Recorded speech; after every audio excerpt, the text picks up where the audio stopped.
Welcome back to my channel, guys. This is Coach DC from All 22 Films. We've got a late night film study here for you on the Baltimore Ravens defense, how Jesse Minter and Anthony Weaver's defense was just on point, especially early on. They only allowed 6 first downs for the game. In fact, Philadelphia had gained 2 first downs through the opening 3 quarters.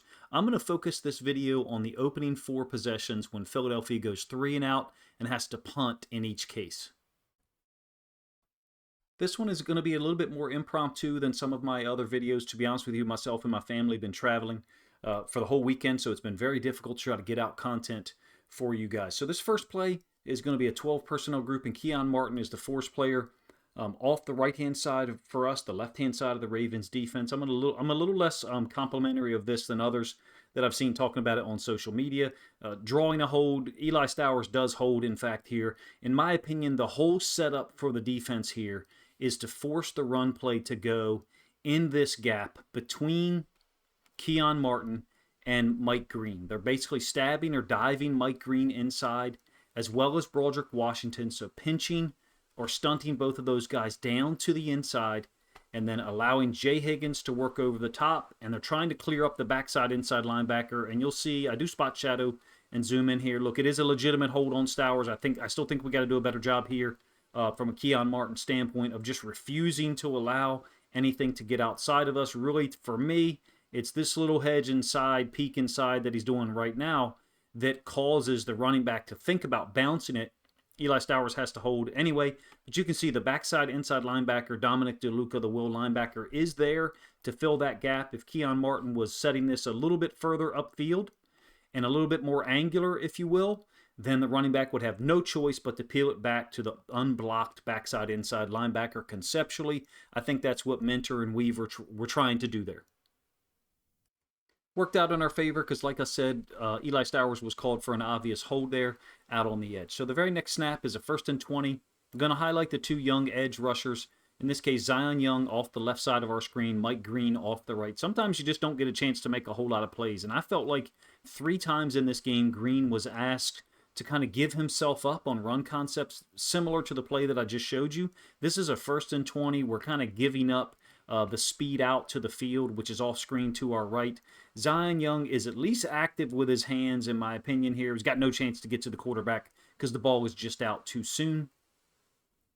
In fact, I think I've decided to go ahead and go over every single play defensively from the first 4 possessions, whether a Ravens player makes an impactful contribution or not. Really, what I'm trying to highlight by doing so is the multitude of looks that Minter and Weaver utilized, the way they deployed some of these players, granted 2nd/3rd string guys, but really how often Minter is in the right call for the situation. It's truly remarkable to me. The only guy that I can really say that it reminds me of is Mike McDonald. So 2nd and 12, this is after that previous pass, the 1st and 20. Quick hitter out to the right side. This is a beautiful job by Keyon Martin. It's a jet sweep to Mike Green's side. Mike Green is the guy who's spot shadowed or magnified there. The jet sweep only gains 2 yards. We're obviously playing man from a Keyon Martin standpoint. You see him track all the way across the field. I've got his name bookmarked or plated above him just so you have a pretty good idea of how far he had to go to get this done. Green really doesn't have an opportunity to make a play here once again. What I mean by that is you've got the running back flow working away from him, offensive line as well working away from him from a blocking standpoint. We're talking about all of these guys working away from Green. If a 5 technique defensive end, in this case he's actually a little bit wider, he's a 9 technique, makes the play on jet sweep, then you should be running dive. You should be running jet dive, zone concepts away from him. Here, they leave him unblocked. Keyon Martin all the way across the field. This is a badass football play example of the type of mentality that Keyon Martin has. It's why, there's so many people talking about him getting legitimate snaps during the season, and I can't argue with him because the guy wants to get to the football. He wants to be out there on the field and compete. This is a beautiful job, if you ask me, of running all the way across the field, pushing the wide receiver out of bounds. I think it was only a 2-yard gain. Again, we'll talk about Martin here a little bit. On a 3rd and 15, we skipped a play. It was a penalty. Should have been a 3rd and 10. I think a false start on the Eagles. Again, we're in the first possession. Andy Dalton is in at quarterback. So 3rd and 15, we're going to get into the intricacies and the ways that Minter, Weaver, change the look post-snap for these quarterbacks, whether it's regular season or preseason. We know that's what he's going to want to do. So pre-snap, we're talking about a two-high structure, two safeties here. Keyon Martin is the nickel defender set up to the field. That's everything above that blue line. Everything down here would be the boundary or the short side of the field. So post-snap, however, the way that it works as far as the movement, bottom side safety is going to get to a half field alignment. The top side safety is going to drop down or almost sit in the middle of the field. He essentially becomes the Mike linebacker in a Tampa 2, and Keyon Martin is pushing to be a half-field defender. Everyone else underneath in that box there is a second-level defender. Granted, I'm calling it a Tampa 2 because of this look right here. In addition, that you've got two high safety structure, but obviously everyone in that box there is in that shaded region, I should say, is pretty deep from an alignment standpoint, with the ball being on the negative 24. Why? Well, it's 3rd and 15, right? There's every reason for us to push our coverage back a little bit deeper. I thought Higgins and DeLuca, they looked really well trained in this game and prepared for every moment. I felt like those two guys worked extremely well together here. In fact, I think Higgins gets a hold of the tight end early, or he's the first guy to make contact, and then DeLuca with a pretty heavy hit here, almost looked like crown of the helmet for a moment. The end zone angle doesn't look as bad. It's a really nice job, if you ask me, of shape shifting, but doing it in a safe manner. Present or give you a two-high safety look pre-snap, and then we'll also give you a two-high safety look post-snap, but it'll be with a different player. It's not uncommon to see it used in the NFL, but for being our first preseason game, number one. Number two, to not have starters out there, the multitude and the variety of looks, I think, should stand out over the course of this video.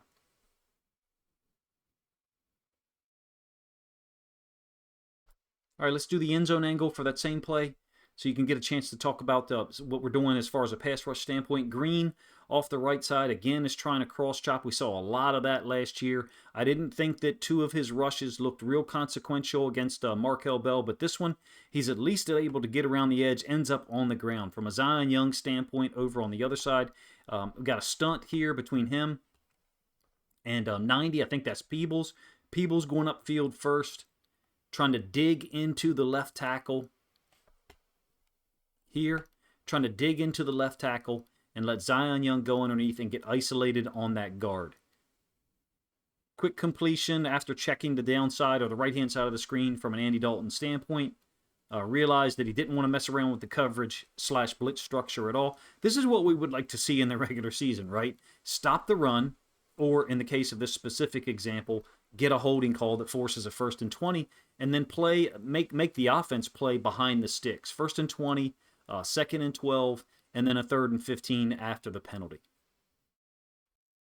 One of the more impressive elements as far as what these guys did on the field Saturday night is how they responded to play-action boot concepts. They look incredibly well trained.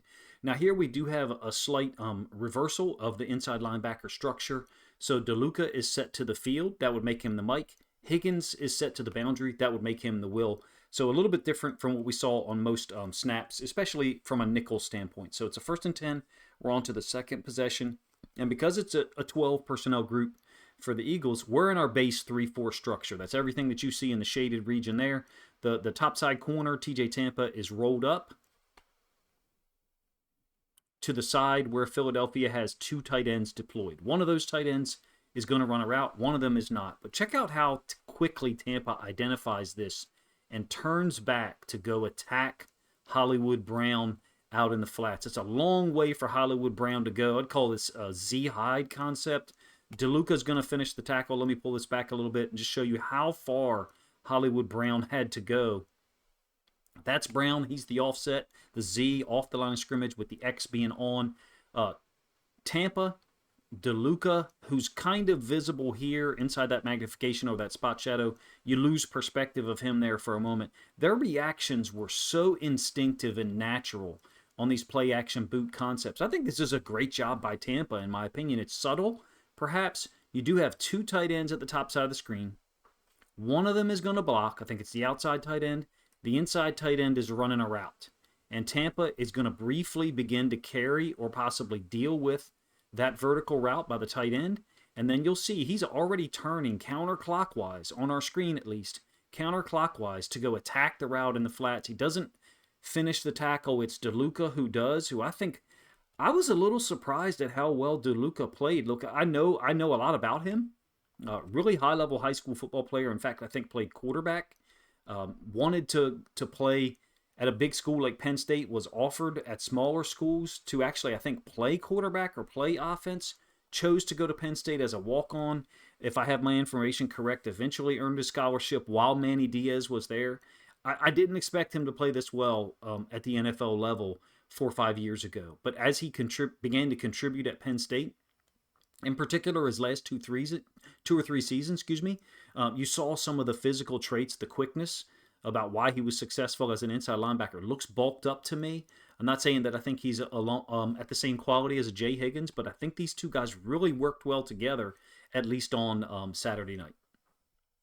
So it's a 4-yard gain for Hollywood Brown. Like I said there, I think our reactions are extremely efficient and instinctive or natural to those play action boot concepts. So it creates a 2nd and 6. Again, we're on the second possession when Andy Dalton is in at quarterback. And so you got some horizontal conflict being created here by one of the tight ends going in the opposite direction of the running back. So kind of a split zone look that could be a hide concept. And we are bringing one of the DBs off the edge to create this 3 deep, 3 under coverage. This is, of course, the interception by Adisa Isaac that was a touchdown and was called back. We seem to be in the right call so often. I think this is possibly a run blitz, and there's a lot that is asked of these edge defenders in terms of a run concept versus the possibility of a drop back or a play action pass when you're called to or tasked with dropping out in the flats. Isaac has to read run pass first. He's not just immediately dropping out into the flats. So that's why you see him stepping up a little bit, trying to figure out what's exactly happening here as far as run pass, number one. Number two, direction, if it is run. And then he's getting out in the flats. That's oftentimes why you'll see these OLBs, edge defenders, if you will, at a different depth from the inside linebackers that are playing at the second level of the defense. I'm talking about DeLuca up here being just past the sticks. The line to gain is the -49. This is the -49, by the way. DeLuca is just at midfield. Higgins is actually deeper than that. That's why Isaac is so shallow, not as deep as those two, because he's an edge defender. Where he lined up on the line of scrimmage, number one. Number two, he's got to read run pass first before possibly dropping out in the flats. And I think that's Keandre Jackson there. I might be wrong, getting a free rush, a free lane to the quarterback. The NFL film actually cuts off here because technically it's ruled an incomplete pass, so we don't get him scampering into the end zone. It looked a little slower than I would have thought there, but a really cool moment for Isaac. Would have been great for the Ravens and for him personally to start off the game with a pick six on the second possession, even though it was kind of gifted to us. I think the pressure influenced Dalton to fade a little bit on that throw and possibly make it a little bit less accurate than it could have been. It did seem like to me that we were rotating edge defenders by possession, at least in the first half, with Zion Young and Mike Green, going together on opposite sides of the field, obviously, and then Adisa Isaac paired with a separate edge defender every other possession. So after that incomplete pass, it was overturned. Initially, we all thought it was a touchdown. We get a 3rd and 6 on the second possession, and we get a glitch blitz version. So some people have asked and apparently said that they enjoy seeing the entirety of the play first before I begin to break things down. So I'll try to do that some. I've forgotten on the first 3 or 4 plays. It does add a little bit of time for me to edit the plays. The program that I'm using, Once Sports Analyser, is just amazing. It gives me so much power as far as editing and putting stuff together, in particular putting annotations on the screen. But you can see what we got here. We're showing heavy blitz, and then we get 2 guys popping out. That's predetermined. That's what I call the glitch blitz. Other people have different names for it, but it's just a mug look. Everybody up here threatening to blitz. 2 players on the inside, predetermined to drop out in the middle of the field. And then everyone else is just playing man. This is 0 on the outside. It could look different depending on the receiver releases, but conceptually this is 0. This is not the same thing as stick splits 0 that a lot of people played against the Ravens dating back to 2021 when Brian Flores was in Miami. Here's the 2 players that are dropping out. Here's the 2 guys that are dropping out. The variation or the adaptation here from a Mentor and a Weaver standpoint is that it's not 2 defensive tackles. Normally, you would get 2 defensive tackles doing this. We appear to have changed some of the structure of this because we've got an inside linebacker, DeLuca, off the edge here, and then a nickel DB, Martin, off the edge there. Oftentimes, it would be a dime linebacker, Kyle Hamilton, and a nickel DB from the opposite side. We don't have a dime linebacker in the preseason because no DB is good enough to step back over there and be a linebacker into the boundary. Let's look at the end zone angle of this. If you're unfamiliar with the explanation or the technique here, basically you've got 2 guys on the inside here, the interior. They're going to step to the guards and or the center and basically occupy them. So they're actually stepping across the line of scrimmage, and all we've got here is math. That's really all this is. We're trying to occupy 1 or 2 or perhaps sometimes 3 of the interior linemen, and it has a trickle down or trickle out effect. One of these 2 blitzers off the edge theoretically should come free. Sometimes it's the guy opposite the running back. In some cases, teams leave a tight end in the block. You can see that Philly does not. So we've got 1 edge rusher, DeLuca, and he has the running back stepping to him. Martin has the right tackle, who I feel like did a pretty good job at times. The structure, the concept here, with the 2 droppers is to put those guys in the window of any throw over the middle. Even though those guys don't have, well, in the case of the defensive tackle there, doesn't have pass coverage skills, Jay Higgins does, you still don't have a whole lot of room between them. 6.3 yards, according to the tracking that Once Sports showed me. I think it's accidental that Jackson runs into the outside receiver here. I don't think that was intentional from a Jackson standpoint, so it didn't get called. That's my suspicion, is that's why it didn't get called, I should say, is that, it appeared to be accidental. The route by the tight end brought Jackson down, and he just ran directly into the route of the outside wide receiver. Dalton does get this throw between the 2 droppers, the D-tackle and Higgins, but because of the collision with Jackson and the receiver, there's nobody there. I call it the glitch blitz. I'm sure there's other names for it that are probably, more appropriate, but I call it the glitch because basically you're forcing or eliciting certain guys on the interior of the offensive line to block. In many cases, it's the 2 guards and the center. And then 2 of those players are dropping out, illustrated by the yellow line and the red one, and that oftentimes frees up these guys off the edge. Think Kyle Hamilton's 3 sacks against the Indianapolis Colts at home in our loss in the early season of 2023. It was the glitch blitz in 2 of those iterations. The third one was conceptually very similar. So that incompletion over the middle from Dalton obviously meant 2 possessions, both of them 3 and outs and punts. We're into the 3rd drive here, and you start to wonder sometimes watching Minter call plays, even though it's a very small sample size. How does he know? How does he know that it's run or pass? We're into the 3rd possession here. It's a 12 personnel group, and the Ravens have responded with our base 3-4 structure. Mike Green is the edge defender at the top side of our screen. So we're going to walk down a safety and bring him. Now, he's not the guy who makes the tackle on this play, but it's a mindset here in terms of we're going to bring a safety on 1st and 10, and then lo and behold, what shows up? A run concept. Brand new play caller in Philadelphia, and I think it's Sean Mannion, if I'm pronouncing it correctly. It's a short gain here. In fact, I think Broderick Washington makes 2 consecutive really nice plays. The larger point for me here is how similar is Minter going to end up being to Mike McDonald, which 2 dynamics at play here, two layers that I want to mention, which is number 1, if you can't run the ball against a Mike McDonald defense, you can't win.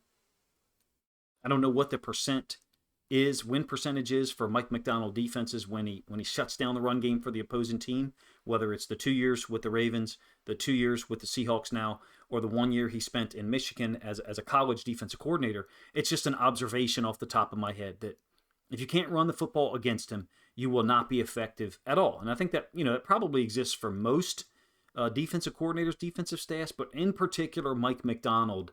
I speculate, I wonder if we don't have the same thing existing, the same dynamic existing with Jesse Minter, because he's got so many coverages that the guys can play from a defensive standpoint on 2nd and 8 and 3rd and 6. Really nice job, in my opinion, from Broderick Washington, number 1.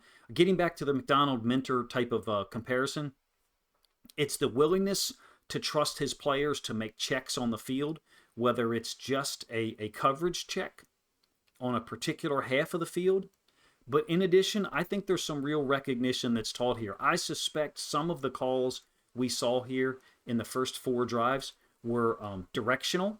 And I'll give you an example a little bit later. I'm talking about basically the corner blitz by TJ Tampa. So we're still on the 3rd drive, 3rd possession. Like I said, I'm pretty much going to show every snap from the first 4 drives for Philly. 2nd and 7 after that short gain. And again, I think you get a really nice job by Broderick Washington. He's going to catch a double team at this point in time. Once again, we have our base defensive structure on the field, 3-4, and that's because Philly has, I don't know what 36 is, whether he's a tight end or a fullback, but it's either 21 or 12 personnel from a personnel standpoint, but formationally, this is a 12 personnel formation because both of those guys are lined up at tight end. So it really doesn't matter here. What matters is that Broderick Washington does a real nice job, in my opinion, of splitting these 2 double teams. I thought he popped up a little bit high at first, but he really, in my opinion, played this like a 4-eye. So 4-eye is inside shade of the tackle. This is a generic explanation. 3 technique is outside shade of the guard. In this case, he's playing this like a 4-eye, in my opinion, because he's stepping to the tackle, kind of standing that guy up, accepting the double team, the low double team from the left guard, and then able to shed those guys, possibly a hold beginning to happen. I'm not saying that it should be called. And then he's the guy who makes first contact. I think Higgins is there as well. 2nd and 7, we don't run anything special from a defensive standpoint. We didn't run a stunt. I wonder if Minter and Weaver aren't the type of guys that maybe have a mentality of, okay, if we force you to be behind the sticks, 2nd and 7, 2nd and 8, we're not necessarily going to do anything special on 2nd and 7. To try to prevent you from running for 3, 4, or maybe even 5 yards. I don't know that. I have no data that exists to back up that point. It's just something I speculate on so far, again, in a small sample size. All right, to a certain extent, I thought about starting this breakdown with this play and the TJ Tampa corner blitz that I'll show you on the 4th possession, and I'll try to explain why. I think some of his calls are directional. So some guys make defensive calls and it's just, run it. Just run whatever I call it. Sometimes there's checks, automatic checks. Here we've got a 3rd and 5 again on that 3rd possession. Dalton is still in the game, by the way, at quarterback. And we start off in a 2-high safety structure, obviously from our nickel alignment, 4-2 in the box. I'm going to switch real quick just to show you. There's the 4-2 in the box and the 2-high safety structure. And then we're going to drop out the OLB, but I don't think this is chance, all right? The ball is technically in the middle of the field, but we're treating this like the wide side over here and the short side into the boundary. DeLuca is over there on the left-hand side of our screen, number 1. Number 2, you've got the bunch, the 3 receivers, and the nickel DB, Keyon Martin, on the right-hand side. Again, that would be considered to the field. But in any case, OLB dropping to the bunch. We're going to bring both inside linebackers because we're stunting the D tackle through. So we're talking about this D tackle here, 90, illustrated by that blue line. He's stepping across the guard's face into the A-gap. And then the edge defender, Green, is also rushing, so he's going to occupy the left tackle. This D tackle is going to occupy the guard. We're just creating a 2-on-1 with the running back. It is a 5-man rush concept. There's Green. There's the 2 inside linebackers. There's 90. Broderick Washington stunting all the way to the outside. It does end up being an incomplete pass over here. TJ Tampa. The ball is there from a Dalton standpoint. The ball is there possibly to catch. But what I love here is the awareness from systemically from our defense. We're not dropping this OLB out on this side. And I feel like McDonald and Minter are the types of guys that they may have a call in, but then it's directional. So we can run that call to the right or we can run that call to the left. And here, because the bunch was to the left-hand side of the defense, the bottom side of the screen right now, we're back to the all-22, by the way, from the same play. Again, it's a 3rd down from the 3rd possession. They're not running this with Green to the 1 receiver side. They're running this with 45 to the side where you have 3 receivers, where you've got the bunch. Well, it's 2 receivers and then Eli Stowers. So we're talking about that bunch at the bottom of the screen. Yeah, it's 2-high safety structure. We're bringing 5 and then basically playing man-free with no low-hole dropper. So I'm talking about man here, man there on Stowers, man by Martin, and then obviously it's man up top with TJ Tampa. I think that's Darius Cooper, who apparently has had a really excellent training camp for them. Really big, strong, physical receiver. Credit to Dalton, man. Dalton got this ball out of there super quick and gave his receiver a chance to make a play. It didn't work out. Conceptually, this fits with what I perceive Mike McDonald and at this point in time, Mentor to be comfortable doing, which is we're going to make you think about what's happening over here to the side where there's more receivers, and then have to exist up there to the single receiver side, which is generally into the boundary. Again, the ball is not exactly on the left hash here, but we've got something going on down here, the OLB dropping out, muddying up part of this read. Simplistically, straight man up to the backside, the X receiver side. That's not going to be the case on every play, and that's the point. Mentor, McDonald, Weaver, we got to put him in the same boat. I should have mentioned him the last couple of times that I brought out Mentor's name, because Weaver is the defensive coordinator #1. We hope we can keep him here more than 1 year, but if things progress the way that we all hope and the way that we could foresee, at least after this game, it's only the preseason, it's backups out there, these guys know what they're doing. And they execute quickly. Granted, Zach Orr's defense did last year as well. The difference here for me, at least tonight, is we're obviously facing someone who knows how to play quarterback over there. Dalton did put this ball out there for the X receiver to make a play. And then even the backup on this night, Saturday night, is McKee, a guy who's got some experience playing against legit NFL defenders. All right, so this is one of my favorite play calls, and I think part of it has to do with the situation. It's the fourth possession, 1st and 10.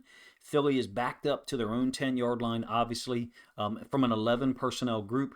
We're going to bring the boundary side corner, and that's TJ Tampa, who I've got bookmarked or nameplate above him there, number 27. Downhill run concept by Will Shipley, who's a pretty good football player. I've always enjoyed watching him. I believe he went to Clemson. If there weren't a blitz off the edge here, opportunity for Shipley to get downhill, but we wouldn't be stunting these two guys inside. I'll give the end zone angle here in a moment so you can see what I'm talking about. The first contact is by Tampa. I think he gets 2 yards, maybe 3. According to my tracking, it should have been 2. I think technically they gave him a 3-yard gain. But in any case, I'll give you the end zone angle so you can see it. There's a couple of things going on here. It's very well coordinated, number 1. Number 2, my suspicion is that these guys on the field are getting calls from Mentor, and then they're adapting or adjusting those calls based upon the formation that is presented. So again, it's the 1st and 10, 4th possession for Philly. We're at the end zone angle here, backed up to their negative 10-yard line. So watch what happens here into the boundary, the short side of the field. That's what I've got spot shadowed and magnified over here. We're going to stunt the D tackle and the D end or edge defender inside. There's a little bit of a clue here. Look at the alignment of 56. He's head up, what I would refer to as a 6 technique, head up on this tight end, as opposed to being outside shade, which will make it more difficult to stunt to the inside to get into that C gap or that B gap. But you can see these guys jump to the inside. 56 actually does get all the way across the tackle's face into the B gap. Broderick Washington trying to make contact with the center, possibly occupy him. We're looping DeLuca around, and I think he actually gets involved in the tackle as well with TJ Tampa. Mentor and Weaver are exceptional, in my opinion, at giving you a moving target. Not just a moving target on pass plays to obfuscate the read for the quarterback and possibly mess up. And I think this is an important element that I haven't covered yet on my channel. Maybe others have who are just smarter and more prepared than me. Moving target from a coverage standpoint, zone, man, match coverages, etc., can mess up the read for the wide receivers who are possibly adapting their route. I think Mentor and Weaver are going to do a great job of changing the look, post-snap, whether it's a pass play or a run concept. Here we've got a boundary side corner blitzing on a 1st and 10. Kind of evil if you ask me in a preseason game, but it's just an illustration of how prepared these guys are to go out and execute basically anything that Mentor or Weaver chose to call. Very next snap, again, my charting, I have it as a 2nd and 8, but I think the NFL had it as a 2nd and 7. I'm not sure if this guy, Calcaterra, I think that's his name, is technically a wide receiver or a tight end. I think he's a wide receiver. Really, we've got the same play here, functionally, as the Hollywood Brown catch earlier in the game for 4 yards. DeLuca seems to be pointing at this guy here, indicating that he's going to motion, and he's correct. It's a compressed formation. Look at how tight everything is. You've got the receivers inside the top of the numbers there. This receiver's feet up there are not even close to the top of the numbers. So everyone is really compressed from a horizontal standpoint. We did a great job of defending these play action boot concepts at the second and third level of the defense. I'm talking about DeLuca's reaction here, not necessarily 56. 56 really doesn't do anything here, in my opinion. He doesn't get to the quarterback. He doesn't veer off to the quarterback, which a lot of people do to try to go chase sacks. He doesn't run down the line of scrimmage to chase the running back, and he doesn't visually pick up. I think that's Calcaterra, but I could be wrong. Now that I look at it, that may actually not be him, so my apologies for that. But he doesn't pick him up either. I think that's Covey. It's a great job by DeLuca, and I kind of mentioned this earlier, that I feel like our guys to the boundary. Tampa's still on. DeLuca is on. Keandre Jackson is on. Really prepared and well-trained for the play-action boot. Their reactions are instant. We've got Tampa, potentially could deal with this tight end on a vertical up near the top of the numbers. Jackson matched up with someone on the backside. DeLuca is late, as far as this guy catching the football, but he's coming from the other side of the field, number one. Number two, it only ends up being a 5-yard gain. Our reactions were pretty good to these play-action boot concepts from under center. And, of course, Philly and their media advertised that that's what they're going to this season, or we're going to see more of it, as opposed to them being in the pistol and the shotgun almost 100% of the time. Even though it ends up being a 5 or 6-yard gain, I still think it's a pretty cool reaction from DeLuca. Played quite well as a will linebacker, at least for the first four possessions that I'm focusing on in this video. This one's going to be a lot of fun to talk about. I know there'll be people with different interpretations or opinions on what the coverage actually is. So I've got my own designation here that I'll give you in a moment. Again, it's a 3rd and 3 after that 5-yard gain on a play-action boot concept, hide concept out into the boundary, the bottom side of our screen. So this one is incomplete down to the bottom side of the screen. Keandre Jackson is there, but it's basically above the rim football, if you ask me. I think the quarterback has put the ball in a nice spot. Some would say, well, the throw's high. It's indefensible from a Keandre Jackson standpoint. He just can't get up and play above the rim there with where this is located. But I love what we're doing here from a coverage standpoint. Higgins is threatening the blitz. DeLuca is playing at depth. And then post-snap, or just before the snap, they switch it. Higgins has dropped out. DeLuca is one of the blitzers. It's only a 4-man rush. Zion Young has dropped out. We've got the nickel DB playing theoretically curl to possibly flats, but there's no threat up there at all. I think this is quarter half. I think it's quarter half, whereby TJ Tampa at the bottom side of the screen, with the ball into the boundary.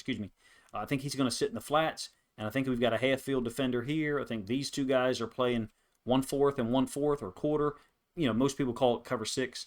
I think the nickel defender's playing flats. Higgins is going to drop out, and so is Zion Young. So I think you've got a quarter half or a cover 6 delineation, but I know that different people are going to have different names for it. Again, I think I maybe messed up the name on the previous play. I think that was Covey or Covey. This is definitely Calcaterra. Opportunity for him to get one-on-one with Jackson down into the boundary. Quarterback obviously looking there the whole time. It's McKee at this point. We've dropped out Higgins here. Blitzed DeLuca. Just tried to change the look into the boundary. Tampa, I feel like, did a pretty good job here of trying to jam up number 1. I think it's Cooper again. Tried to jam up number 1 on this little shake in cut and then get some depth and force the quarterback really into the only option, throwing the football up high. Jackson is there to defend. Can't elevate to get up and touch the football. The margin for error, just too small on that particular play for the Eagles to execute, but really too small overall on the night. 6 first downs for the night. Only 2 through the first 3 quarters, at which point in time I think the Eagles were 9 of 16 passing for like 48 yards. Really, if it weren't for a boost of energy and effort from Cole Payton, on the Eagles' lone touchdown drive, their yards per play would be far lower than what they finished at, which was 4 yards per play. So 10 total drives, 40 total plays. 159 total yards. So, slightly less than, but they just rounded up on ESPN.com. I feel like Minter, Weaver, trust everybody that was on the field to execute almost anything that's in the playbook. It's a little remarkable, if you ask me. Things do look tighter, in my opinion. Granted, Zach Orr's defense in the preseason last year was lights out. Some of the same names are out there making plays, being involved. Higgins, Keyon Martin. Unfortunately, I didn't include Keyon Martin's sack here. He definitely played well enough for the Ravens to consider. Maybe we don't need to see him out there a whole lot. I'll focus on individual players a little bit more as the week progresses. I was traveling this weekend, and so it was very difficult to try to produce any content at all unless everyone else in the house was asleep, which is the case now as I record this about 10 p.m. at night. So if you enjoyed it, please let me know in the comment section, number one. Number two, if I didn't show the play initially all the way through enough for you, just be patient. I am going to try to do that by default.